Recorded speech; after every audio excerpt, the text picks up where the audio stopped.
परिवर्तन किनिबा पूर्व निश्चय जानतु आजिर नुआ अपडेट। तो समस्त को मोर नमस्कार।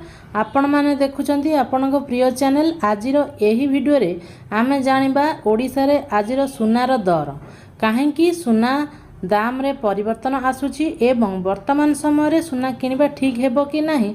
तेणु वीडियोटी को शेष पर्यंत निश्चय देखंतु। तो देश रे सुना दर रे पुणी थरे परिवर्तन देखा जाइछि।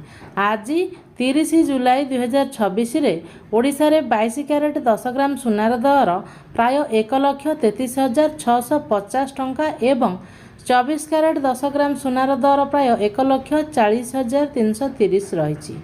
सहर एवं ज्वेलर्स अनुजाई एही दर रे सामान्य फरक होई पारे। तो विशेषज्ञ कहवा अनुजाई अंतर्जातीय बजार डॉलर रो मूल्य एवं विश्व अर्थनैतिक परिस्थिति जोगु सुना दर रे उत्थान पतन देखा जाउछि। सेथिपई सुना किनबा पूर्वरु सबुबेले सही दिनर रेट जांच करिबा उचित। जदि आपण विवाह किंबा पर्वपर्वाणी पई सुना किनिबा को योजना करूछंती तेबे दैनिक दर उपरे नजर रखंतु। भल ऑफर एवं मेकिंग चार्ज तुलना करी किनिले आपणक टंका बंची पारे।